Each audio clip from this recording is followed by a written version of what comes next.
as it turns out, when tens of millions of people are unemployed or underemployed, there's a fair amount of interest in what technology might be doing to the labor force.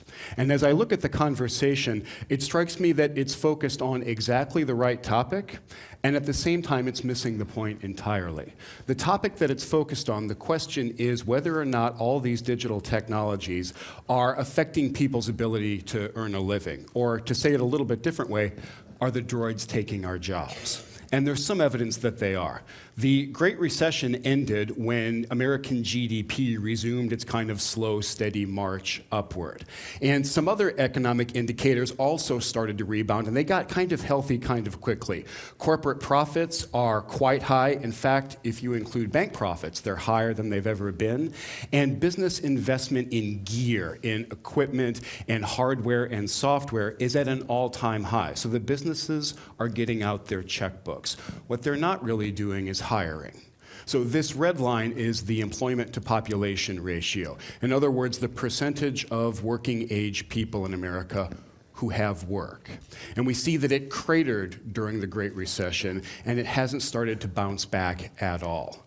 But the story is not just a recession story. The decade that we've just been through had relatively anemic job growth all throughout, especially when we compare it to other decades. And the 2000s are the only time we have on record where there were fewer people working at the end of the decade than at the beginning. This is not what you want to see. When you graph the number of potential employees versus the number of jobs in the country, you see the gap gets bigger and bigger over time. And then during the Great Recession, it opened up in a huge way. I did some quick calculations. I took the last 20 years of GDP growth and the last 20 years of labor productivity growth and used those in a fairly straightforward way to try to project how many jobs the economy was going to need to keep growing. And this is the line that I came up with. Is that good or bad? This is the government's projection for the working age population going forward. So if these predictions are accurate, that gap is not going to close. The problem is I don't think these projections are accurate. In particular, I think my projection is way too optimistic because when I did it, I was assuming that the future was kind of going to look like the past with labor productivity growth, and that's actually not what I believe, because when I look around, I think that we ain't seen nothing yet when it comes to technology's impact on the labor force. Just in the past couple of years, we've seen digital tools display skills and abilities that they never, ever had before, and that kind of eat deeply into what we human beings do for a living. Let me give you a couple examples. Throughout all of history, if you wanted something translated from one language into another, you had to involve a human being. Now we have multi-language, instantaneous, automatic translation services available for free via many of our devices all the way down to smartphones. And if any of us have used these, we know that they're not perfect, but they're decent. Throughout all of history, if you wanted something written, a report or an article, you had to involve a person. Not anymore. This is an article that appeared in Forbes Online a while back about Apple's earnings. It was written by an algorithm. And it's not decent, it's perfect. A lot of people look at this and they say, okay, but those are very specific, narrow tasks, and most knowledge workers are actually generalists. And what they do is sit on top of a very large body of expertise and knowledge, and they use that to react on the fly to kind of unpredictable demands, and that's very, very hard to automate. One of the most impressive knowledge workers in recent memory is a guy named Ken Jennings. He won the quiz show Jeopardy! 74 times in a row, took home $3 million. That's Ken on the right getting beat 3-1 by Watson, the Jeopardy! Playing supercomputer from IBM. So when we look at what technology can do to general knowledge workers, I start to think there might not be something so special about this idea of a generalist, particularly when we start doing things like hooking Siri up to Watson and having technologies that can understand what we're saying and repeat speech back to us. Now, Siri is far from perfect, and we can make fun of her flaws, but we should also keep in mind that if technologies like Siri and Watson approve along a Moore's Law trajectory, which they will, In 6 years, they're not going to be 2 times better or 4 times better. They'll be 16 times better than they are right now. So I start to think that a lot of knowledge work is going to be affected by this. And digital technologies are not just impacting knowledge work, they're starting to flex their muscles in the physical world as well. I had the chance a little while back to ride in the Google autonomous car, which is as cool as it sounds. And I will vouch that it handled the stop-and-go traffic on US 101 very smoothly. There are about 3.5 million people who drive trucks for a living in the United States. I think some of them are going to be affected by this technology. And right now, humanoid robots are still incredibly primitive. They can't do very much, but they're getting better quite quickly. And DARPA, which is the investment arm of the Defense Department, is trying to accelerate their trajectory. So in short, yeah, the droids are coming for our jobs. In the short term, we can stimulate job growth by encouraging entrepreneurship and by investing in infrastructure, because the robots today still aren't very good at fixing bridges. But in the not too long term, I think within the lifetimes of most of the people in this room, we're going to transition into an economy that is very productive, but that just doesn't need a lot of human workers. And managing that transition is going to be the greatest challenge that our society faces. Voltaire summarized why. He said, "Work saves us from 3 great evils: boredom, vice, and need." But despite this challenge, I'm still a huge digital optimist, and I am supremely confident that the digital technologies that we're developing now are going to take us into a utopian future, not a dystopian future. And to explain why, I want to pose kind of a ridiculously broad question. I want to ask, what have been the most important developments in human history? Now, I want to share some of the answers that I've got in response to this question. It's a wonderful question to ask and to start an endless debate about, because some people are going to bring up systems of philosophy in both the West and the East that have changed how a lot of people think about the world. And then other people will say, no, actually, the big stories, the big developments are the founding of the world's major religions, which have changed civilizations and have changed and influenced how countless people are living their lives. And then some other folk will say, actually, what changes civilizations, what modifies them, and what changes people's lives are empires. So the great developments in human history are stories of conquest and of war. And then some cheery soul usually always pipes up and says, hey, don't forget about plagues. There are some optimistic answers to this question. So some people will bring up the age of exploration and the opening up of the world. Others will talk about intellectual achievements in disciplines like math that have helped us get a better handle on the world. And other folk will talk about periods when there was a deep flourishing of the arts and sciences. So this debate will go on and on. It's an endless debate, and there's no conclusive, no single answer to it. But if you're a geek like me, you say, well, what do the data say?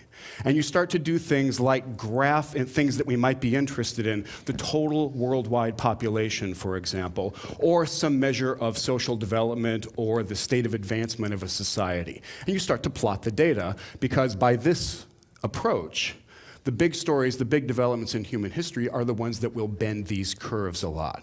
So when you do this and when you plot the data, you pretty quickly come to some weird conclusions. You conclude, actually, that none of these things have mattered very much.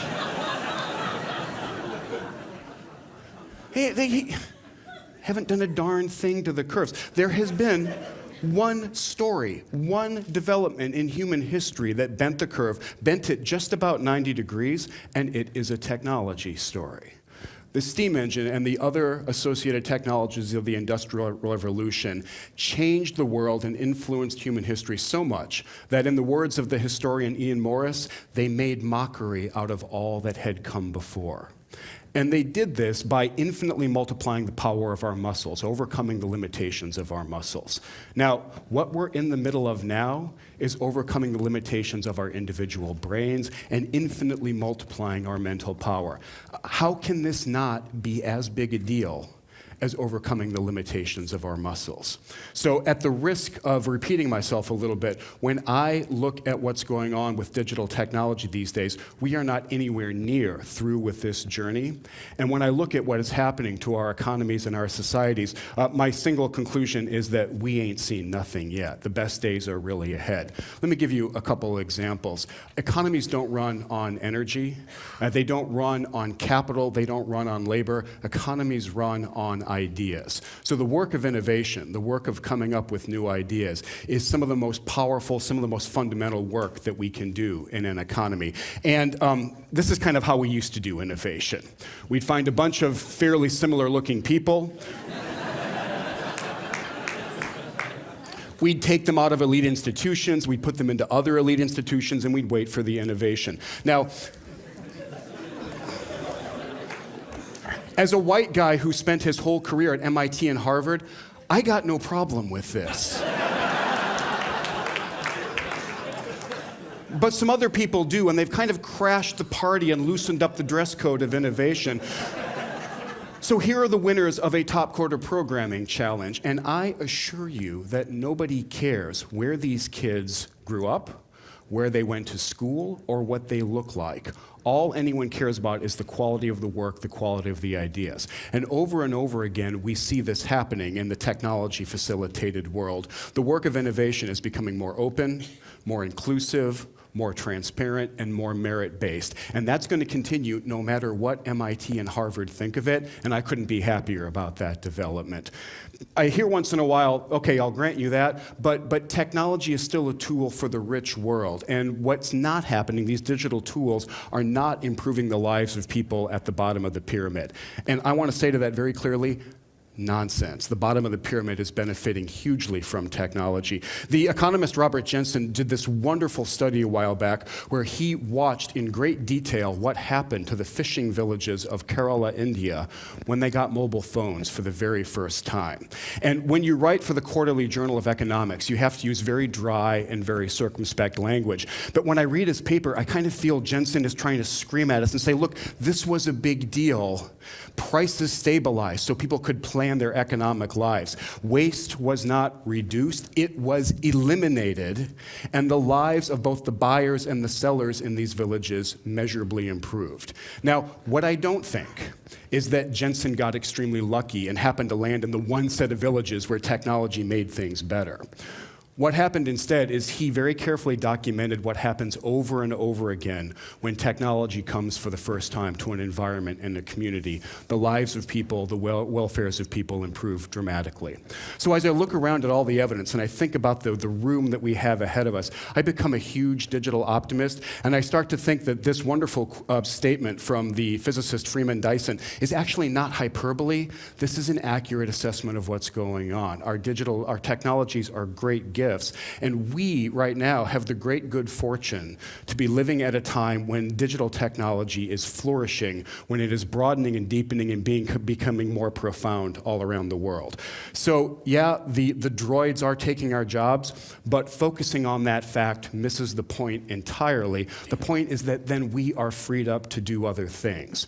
And what we're going to do, I am very confident, what we're going to do is reduce poverty and drudgery and misery around the world. I'm very confident we're going to learn to live more lightly on the planet, and I am extremely confident that what we're going to do with our new digital tools is going to be so profound and so beneficial that it's going to make a mockery out of everything that came before. I'm going to leave the last word to a guy who had a front row seat for digital progress, our old friend Ken Jennings. I'm with him. I'm going to echo his words. I, for one, welcome our new computer overlords. Thanks very much.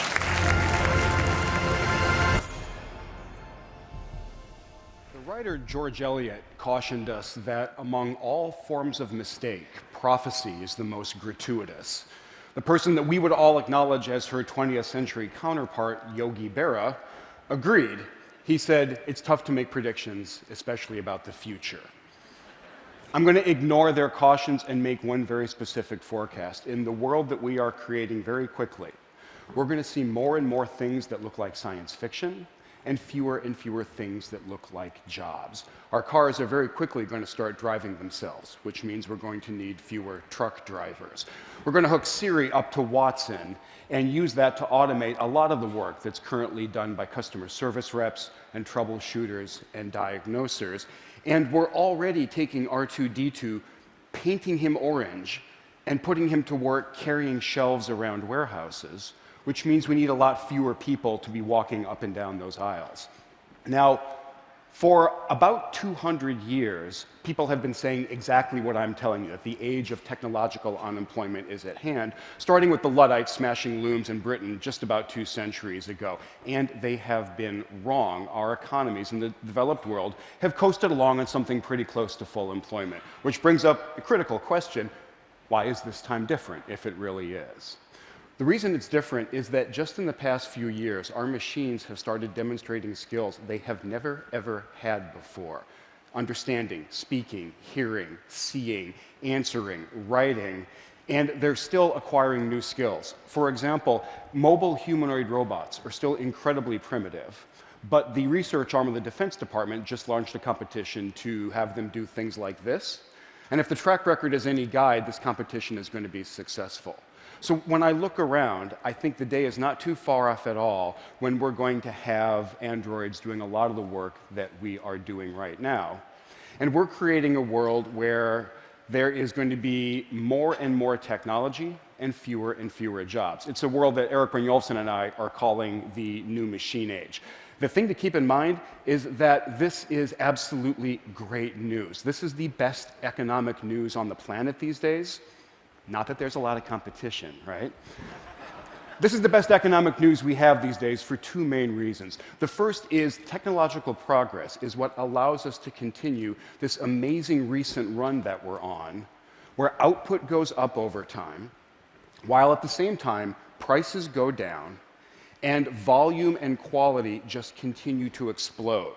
Now, some people look at this and talk about shallow materialism, but that's absolutely the wrong way to look at it. This is abundance, which is exactly what we want our economic system to provide.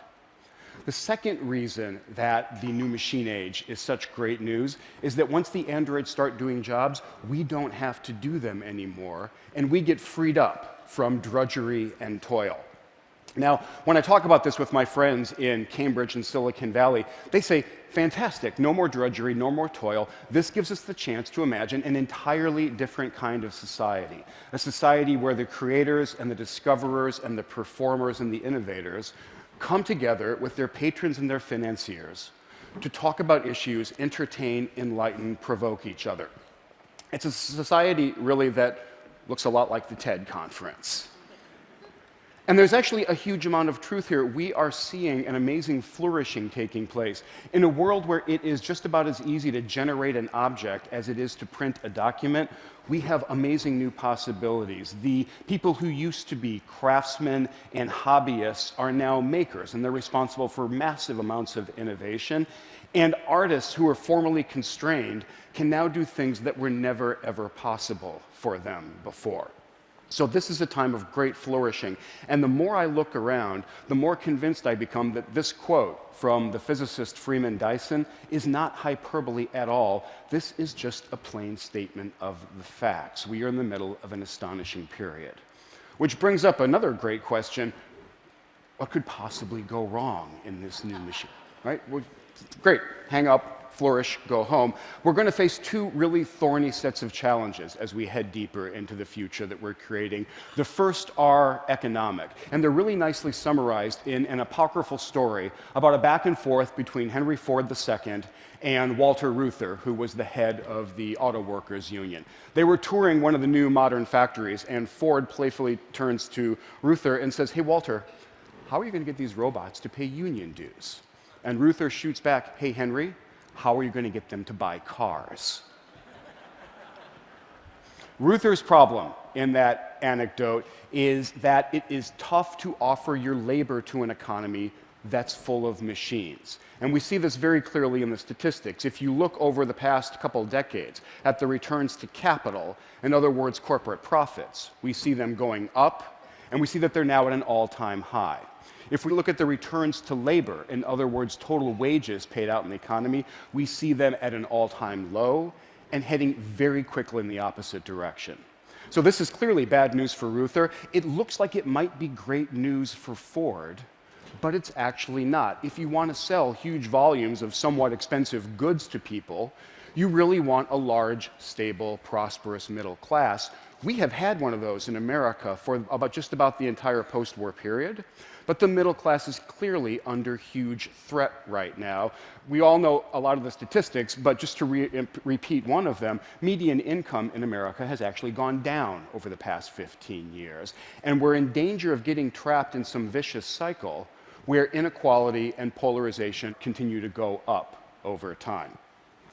The societal challenges that come along with that kind of inequality deserve some attention. There are a set of societal challenges that I'm actually not that worried about, and they're captured by images like this. This is not the kind of societal problem that I am concerned about. There's no shortage of dystopian visions about what happens when our machines become self-aware and they decide to rise up and coordinate attacks against us. I'm going to start worrying about those the day my computer becomes aware of my printer. So this is not the set of challenges we really need to worry about. To tell you the kinds of societal challenges that are going to come up in the new machine age, I want to tell a story about two stereotypical American workers. And to make them really stereotypical, let's make them both white guys. And the first one is a college-educated, professional, creative type, manager, engineer, doctor, lawyer, that kind of worker. We're going to call him Ted. He's at the top of the American middle class. His counterpart is not college educated and works as a laborer, works as a clerk, does low-level white-collar or blue-collar work in the economy. We're going to call that guy Bill. And if you go back about 50 years, Bill and Ted were leading remarkably similar lives. For example, in 1960, they were both very likely to have full-time jobs, working at least 40 hours a week. But as the social researcher Charles Murray has documented, as we started to automate the economy, and 1960 is just about when computers started to be used by businesses, as we started to progressively inject technology and automation and digital stuff into the economy, the fortunes of Bill and Ted diverged a lot.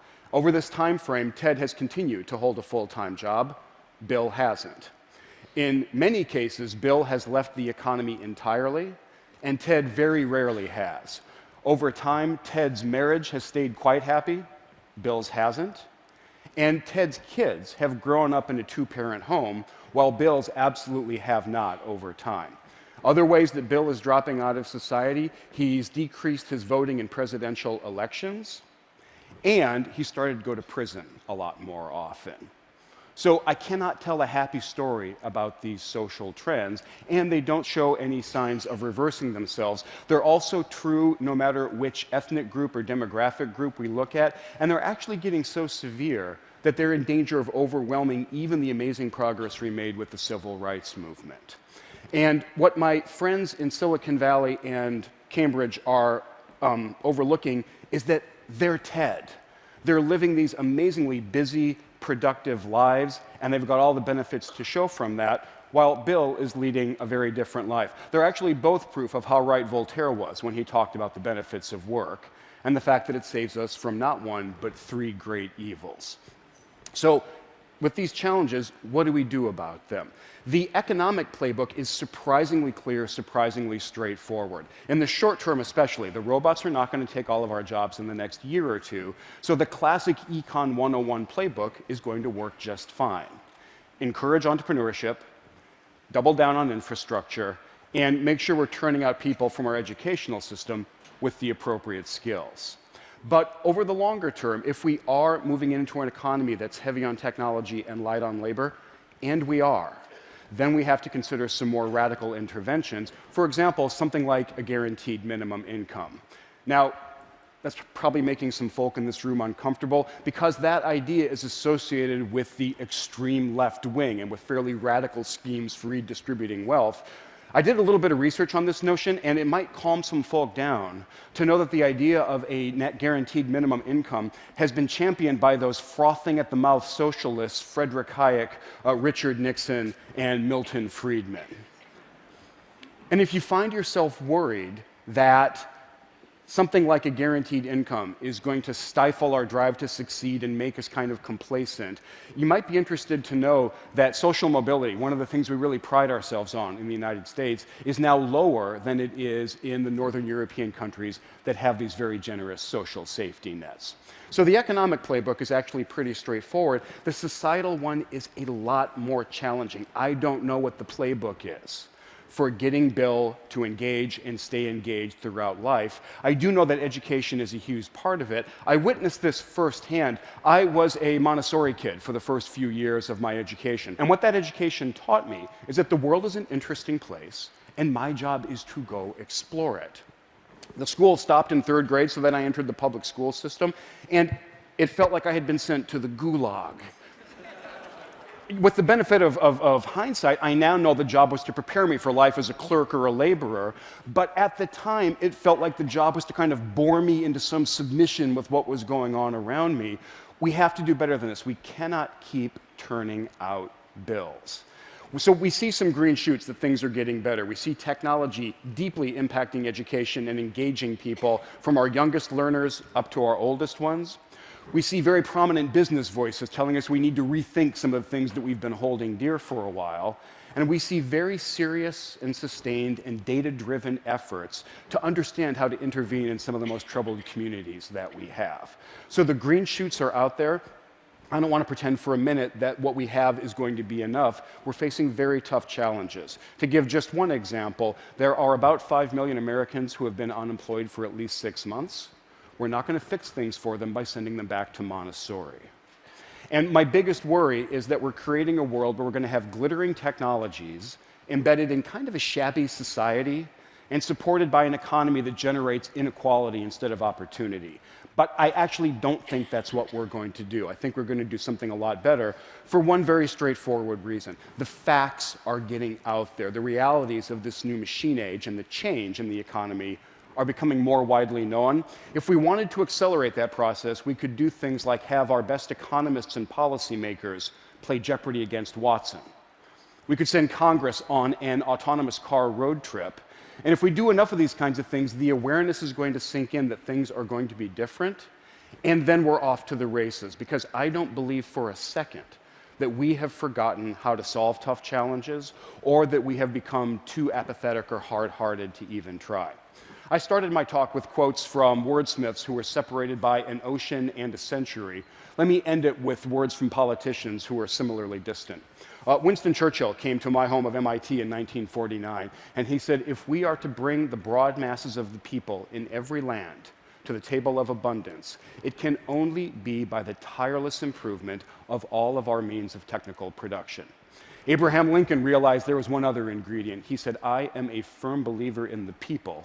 If given the truth, they can be depended upon to meet any national crisis.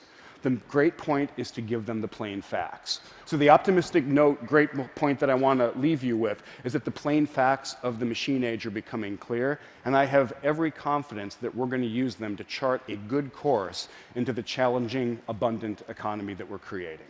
Thank you very much.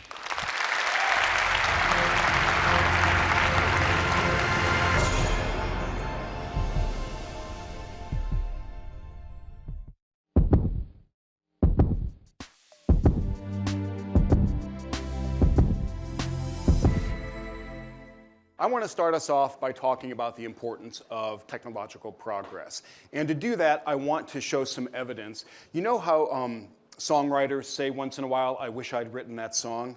The geek equivalent, I think, is, I wish I had drawn that graph.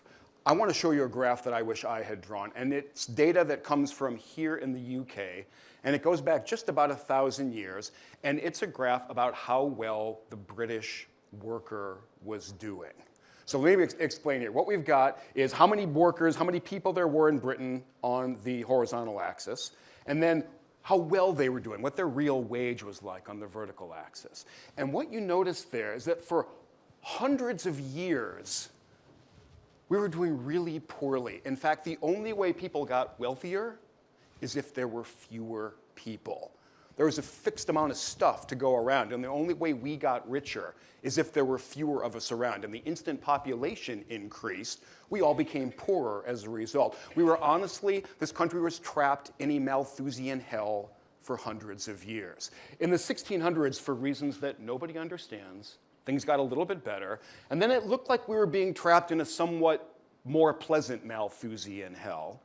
And then something happened that completely changed the course, completely changed the trajectory of life in this country. And for the first time ever, we had a happy situation, a virtuous cycle, where people got, on average, better and better off as there were more and more and more of them over time. We'd never, ever seen this before. I want to broaden this story out a little bit. It turns out this is not particular to the UK, and it's not particular just to the last 1,000 years. I want to put up a graph that I did draw, show you 4,000 years worth of history, and what some of the big stories in human history have been over that time. My new favorite dinner party question is, what do you think the big stories of human history have been? And when you ask that, here are some of the results that you see. People will talk about wars. They'll talk about empires. They'll talk about the founding of some of the world's great religions. Some people will bring up the Renaissance, or the cheery souls will bring up the plagues and the Black Death and things like that. But in gray there are some of my most frequent answers to the most important story in human history. What you can see clearly from this graph is that they are wrong. There's all this stuff going on. Meanwhile, if you look at the black line, which is how many people there are on the planet, or the blue line, which is a really lovely calculation about how advanced our civilizations were, both in the East and the West, you notice that none of these big stories bent the curve of human history very much at all. We were just kind of ticking along. And then honestly, at one point in time, that curve of human history went from boring horizontal to unbelievably exciting vertical, basically in the blink of an eye. And the story of what did that, honestly, it's a technology story. It's not solely a technology story, but this shift would not have happened without the tinkering of James Watt that led to the steam engine, that led to the Industrial Revolution, that led to the internal combustion engine and electricity, and put humanity on this technologically accelerated trajectory that it had never, ever seen before. Now, this is a really happy story. It's a fundamentally happy story. There were some challenges that came up along the way. These big shifts are never accomplished without some challenges. In this country, we had terrible smog, killer smog for a while. We had terrible exploitation of child labor. We don't have those things anymore here. We made choices as a people to deal with the problems. There is no more child labor in Britain, and the skies here are cleaner than they've been since at least the 1500s. So challenges come up. What astonishes me is how good a job we do of dealing with them. Now, I drew these pictures to tell you a story about what's going on right now, because I honestly believe, and the reason we titled our book The Second Machine Age, is that all of us have the really good fortune to be here at a time when we're seeing the next huge leap forward with technology, the next amazing acceleration in technological progress, and it's coming as a result of all these things we're doing with our new digital tools, with software and hardware and networks and robots and artificial intelligence and mobile, all this grab bag of stuff that we have. Honestly, I believe is really changing the trajectory of human history again. To try to make that point, I want to take you on a whirlwind tour just of the past 5 years of some of the weird breakthroughs, some of the crazy, I believe they're science fiction breakthroughs that we've seen just in the past 5 years. In 2010, our hosts announced that they had been driving fully autonomous cars on American roads in traffic with no mishaps. My favorite part, they announced it in a blog post. Just, oh, here, we're driving cars completely autonomously. My co-author and I had the chance to ride in one of these cars a while back. And what I can tell you is that the experience of being a passenger in a fully autonomous vehicle goes from being terrifying to thrilling to boring in the space of about 15 minutes. Because it turns out the car drives the way that we're all taught to in our driver's education classes, and then we forget about immediately for the rest of our lives. It doesn't speed, it doesn't weave, it doesn't have a middle finger. All it does is go down the road obeying all relevant statutes. It's an amazing technology, and really it becomes a boring experience very quickly. In 2011, a team at IBM built a supercomputer called Watson that took on the two best American champions at one of our national institutions, which is this weird televised quiz show that we call Jeopardy. It's been on TV for decades. It's incredibly popular. Watson went up against two of the best human champions ever, and it was not even close. Watson took home more than 3 times as much money as either of the two humans. They were good sports about the competition, though. The guy on the left, his name is Ken Jennings. He won before Watson came along. He won 73 times in a row. Most of us think he was genetically engineered and raised from birth by ninjas only to play the game of Jeopardy. He got stomped by this piece of technology. He had a good sense of humor about it. When he put up his final answer and he realized what had just happened, he said parenthetically, a great motto for the second machine age, "I for one welcome our new computer overlords." In other words, in my little domain, the torch has been passed from human superiority over to digital superiority. In 2012, our hosts realized that there are cats on the internet. That's the silly way to talk about this advance. What the team actually did was build a cutting-edge artificial intelligence system on top of $1 million of very specialized hardware. And they fed it a bunch of internet video. And they didn't try to train it at all or tell it what to look for. They just said, you tell us, what are the themes, what are the motifs, what kinds of things keep recurring in this body of information? System thought and came back and said there seem to be these things called faces out there. There are a lot of them. The faces sit on these things called bodies, and they look like this. And then there are all these small, fluffy things that the faces seem really enamored of. We're going to call those cats. The AI specialist would call this unsupervised learning. I would call it something more like induction or inference or a style of learning that's really inherent to all of us, that technologies have historically been really, really bad at. And now they're getting quite good at it. In 2013, one of the researchers on this project, Andrew Ng, realized that not everybody has $1 million of cutting-edge AI hardware to play with. And he set about trying to democratize this kind of innovation. Could he do the same thing on a much cheaper hardware platform? He used the graphics processing units that are in all the gaming consoles that we have, and he was able, 1 year later, to replicate the results, not with $1 million of hardware, with $20,000 worth of hardware. 50-fold improvement for a year. This makes Moore's law itself look really unimpressive. This is the kind of improvement we're seeing in some of these fundamental disciplines. Last year, Microsoft announced that not only with Skype could you make free calls around the world to just about anybody. Starting in 2014, you could make free calls around the world to people with whom you did not share a language, because Skype started to enable nearly real-time translation between languages. Again, this is very science fiction stuff. At least one venture capital company in 2014 gave an algorithm an actual vote about which investments to pursue, because they felt it could do a better job of scanning the entire environment and being objective about an investment opportunity. This year is still young. So far, though, we've seen some pretty amazing things. A team here in the UK built another artificial intelligence system, and they pointed it at a task. The task was playing 80s-era Atari video games. I think some people in this room have probably wasted a lot of time on those games. They pointed the system at these games, and they said, learn how to play them well. What they didn't do was try to say, what the rules of the game were, what it was about, what a good strategy was for playing this game well. All they did was say, you see that number in the upper right-hand corner? It's called the score. Your job is to maximize it. You figure it out. That system is now the world's best player of Space Invaders, Pong, Breakout, and Battlezone, which was my personal favorite as a teenager. I didn't need to waste all those hours. The system was going to come along and do a better job of defending the planet than I ever could. People have been talking recently about some of the dangers of artificial intelligence. Elon Musk talks about summoning the demon. I'm not very worried about that. I am a little worried, though, that we're summoning the Terminator. Remember in Terminator 2 how the robot would rise up out of that pool of mercury and form itself? I saw something very much like this earlier this year at the TED conference. While the inventor of this technology was speaking, a 3D part formed itself out of that pile of goo and just emerged out of that broth on stage while the guy was talking.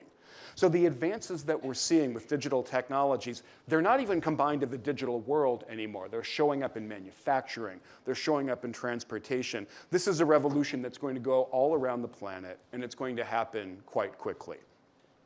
As I mentioned a little while back, there's so much good news here, and I think this is the best economic news on the planet. I would broaden out. I think this is the best news on the planet, full stop. But, as always, there are challenges that are coming along with it. And as I look at the situation, the challenges that we're seeing are economic, and they have to do with, as technology is racing ahead so quickly, it feels like it's leaving some people behind. Let me show you a little bit of evidence about what's going on. I'm going to switch over from the UK to the US, and I want to do something ridiculously ambitious. I'm going to draw a graph of the health of the post-war US economy with 4 lines on it. This is a terrible oversimplification, but bear with me.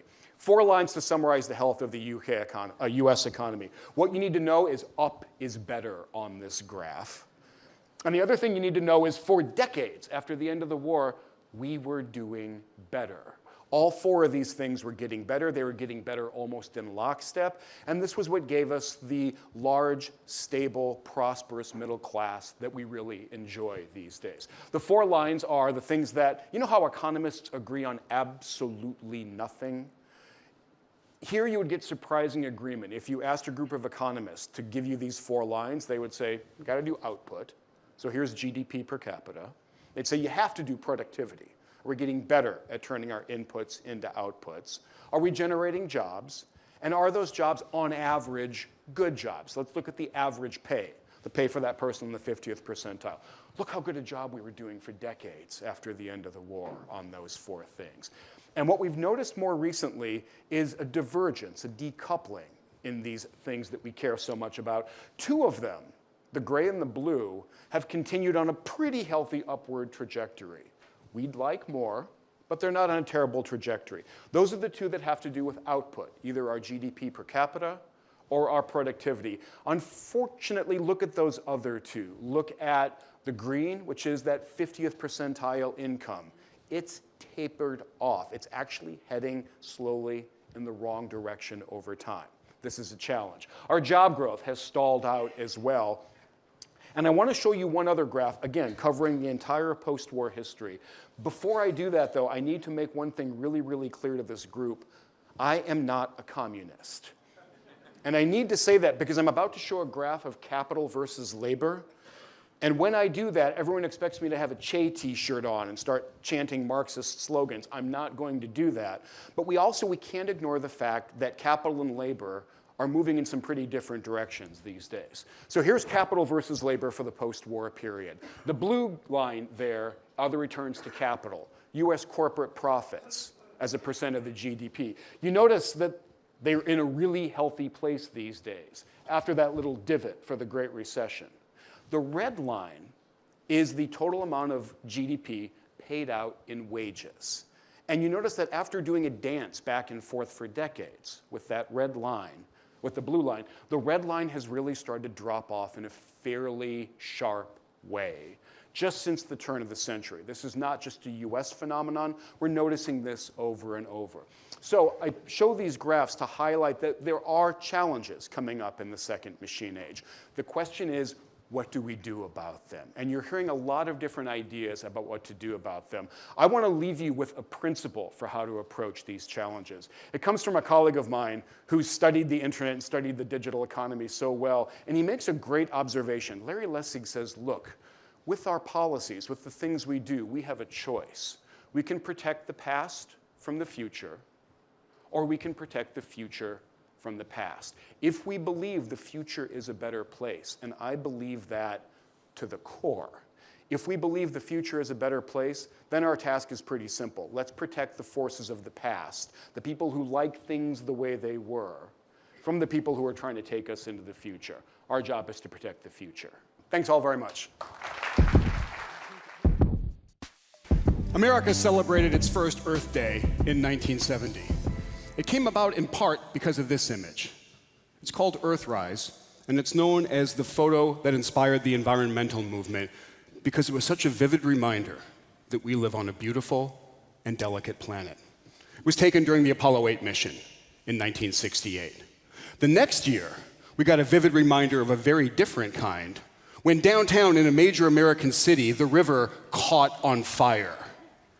When the Cuyahoga burned in Cleveland, it drove home the fact that we had serious environmental problems. Earth Day combined the themes of these two images, that we had a vulnerable and precious planet, and that we were screwing it up. Around the time of the festival, at the dawn of the environmental movement, a few ideas took shape. That there were too many of us, that we were consuming too much and polluting too much, that we were going to run out of resources and suffer greatly as a result. Hey, by the way, do you think a title like Famine 1975 really needs an exclamation point?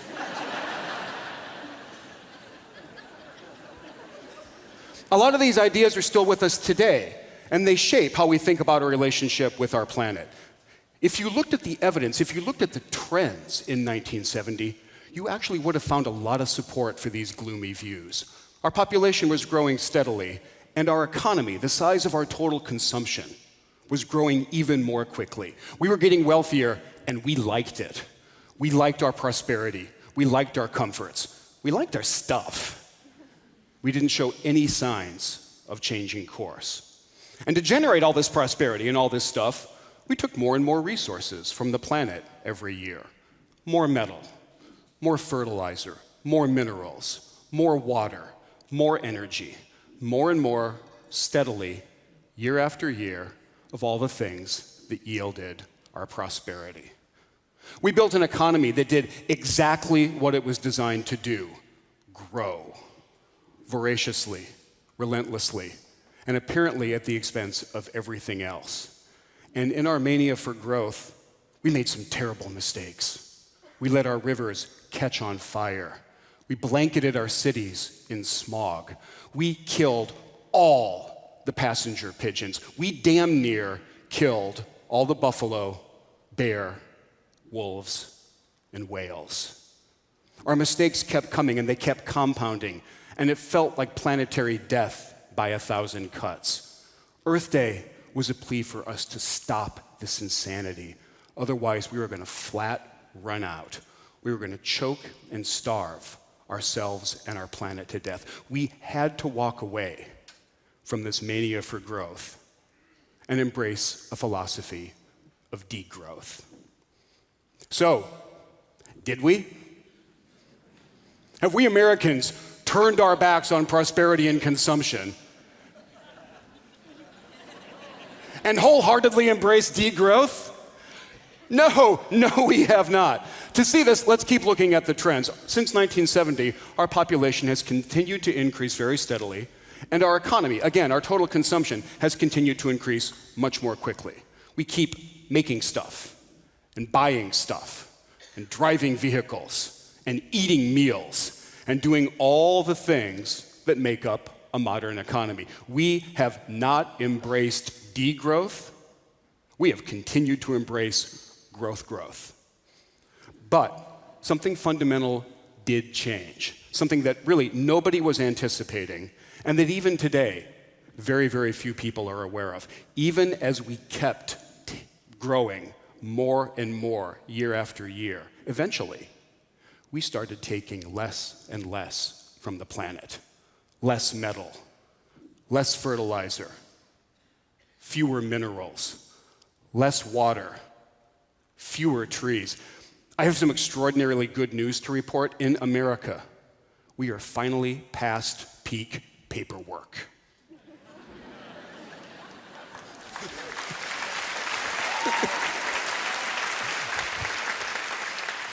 I find this one really weird.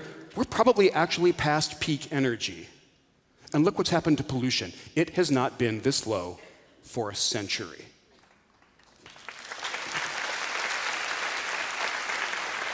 And I want to stress, all of these resource lines include everything we buy from China and other countries, and everything we recycle. So they really do tell the whole story. And it's an unbelievable story. Something extraordinary has happened.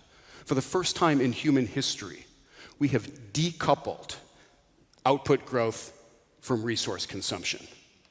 That was way too much economist speak. Let me say the same thing a different way. We have finally figured out how to give ourselves more and more while taking less and less from the planet.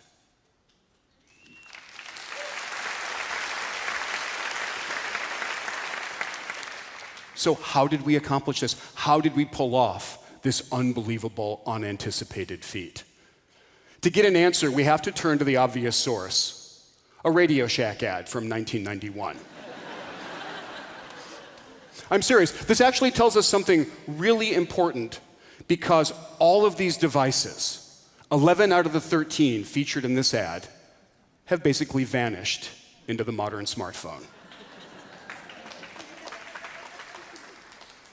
This is a great example of the phenomenon of dematerialization. Dematerialization is simply the ability to consume the things we want, in this case, media, communications, computing, while using fewer resources, fewer molecules from the world, in some cases, none at all. Now, dematerialization does not happen because we spontaneously give up the desire to consume and embrace the philosophy of degrowth. It doesn't happen because we're noble. It happens because we're cheap. It's very simple. Resources cost money that we would rather not spend. And technological progress offers us an alternative to that spending. So, instead of buying a computer and a hard drive and a landline and an answering machine and a camcorder and a camera and a Walkman and a tape, we just buy one tiny phone. Once you're aware of dematerialization, you start to see it all over the place. How many of us still have extensive VHS tape libraries? How many of us still use a bulky CRT monitor? It's not just digital and high-tech products. Cars today use less metal and less gas. Telecommunication networks use a lot less copper. And farming is very quickly giving way to precision agriculture, where harvests go up while cropland, water, and fertilizer all go down. Dematerialization is happening all over the place, in big ways and small ways, in obvious ways and subtle ways. It's the best environmental news in the world, and for our planet, it's life by 1,000 cuts. So, now that we are all evidence-loving, technology-loving, eco-modernists, what do we need to do? How do we keep this amazing trend going of getting more and more from less and less? 3 things. First of all, we need to be vigilant about pollution. Businesses will dump waste into the environment if it's costless for them to do so, so we have to make it costly with smart regulation and tough enforcement. Second, we really need to stop cooking the planet.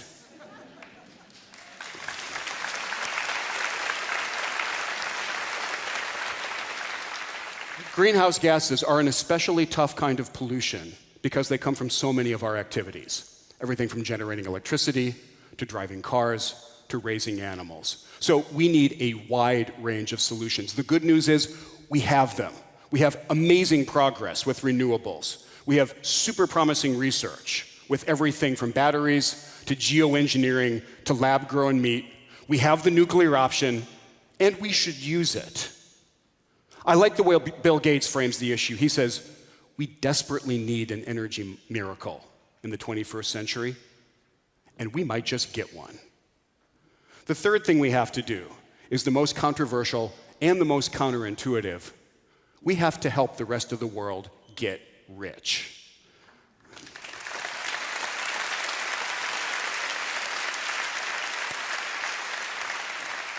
This is the exact opposite of the advice we've been hearing since Earth Day, which is about the urgent need for degrowth. That advice is really well-meaning, but we now know that it's wrong. It is not prosperity that's the enemy of the environment. It's poverty. And it's not degrowth that's going to rescue us. It's dematerialization. Look, I am not a Pollyanna. I know that we face serious challenges, no shortage of them. And I don't believe that technology is pixie dust. It's just going to magically make everything better for all of us. But I also know that sometimes we have to take yes for an answer. Yes, we have finally built an economy that gives us more and more while letting us tread more and more lightly on the earth. Yes, we are fixing our past mistakes. Our rivers do not catch on fire anymore. And yes, we can build a world that takes better care of all of us and better care of our fellow creatures. In fact, we already are. The buffalo are back.